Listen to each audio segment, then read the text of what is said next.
বিপত্তারিণীর ব্রতকথা। বিদর্ভ দেশে এক রাজা ছিলেন। তার রানী খুব ভক্তিমতী ও স্বামী ভক্তি পরায়ণা। রানী নিষ্ঠা সহকারে বিপত্তারিণীর ব্রত করলেন। এক মুচিনীর সঙ্গে তিনি সই পাতিয়েছিলেন। মুচিনীকে তিনি প্রায়ই নানা রকম ফল ও খাদ্যদ্রব্য উপহার দিতেন। মুচিনী খুব গরিব, তবু তার খুব ইচ্ছা রানীকে কিছু দেয়। রানী রোজই বলেন যে একদিন তোমার কাছ থেকে চেয়ে নেব, কিন্তু চাওয়া আর হয় না। হঠাৎই একদিন রানী বললেন, তোমরা তো গোমাংস রান্না করো, একদিন একটু নিয়ে এসো, দেখব কি রকম। মুচিনী রানীর কথা শুনে খুব খুশি, খুব যত্ন করে সে গোমাংস রান্না করল। তারপর কাপড় চাপা দিয়ে রাজবাড়িতে এনে রানীকে বললে, গোমাংস এনেছি।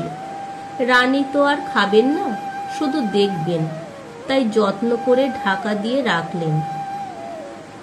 এদিকে হয়েছে কি, মুচিনী গোপনে গোমাংস আনলো বটে, কিন্তু রাজবাড়ির একটি চাকর তা দেখতে পেয়ে গেল।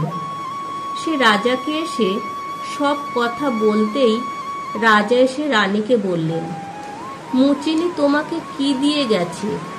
যদি আপত্তিকর কিছু সে রেখে গিয়ে থাকে, তাহলে আমি তোমার শিরচ্ছেদ করব। রানী বিপদে পড়ে ভয়ে কাঁদতে কাঁদতে এক মনে মা বিপত্তারিণী দুর্গাকে ডাকতে লাগলেন। মা বিপত্তারিণী দুর্গা ভক্তের আকুল কান্নায় স্থির থাকতে পারলেন না। রানীর কানে কানে বললেন, গিয়ে দেখ, সব ফুল হয়ে গেছে। রানী তখন রাজাকে সেই ফুল এনে দেখালেন। রাজা চাকরকে তিরস্কার করলেন। মা বিপত্তারিণী দুর্গার কৃপায় রানীর বিপদ কেটে গেল। সেই থেকে এই ব্রতের কথা চারিদিকে প্রচার হল। অথ মা বিপত্তারিণী ব্রতকথা সমাপ্ত।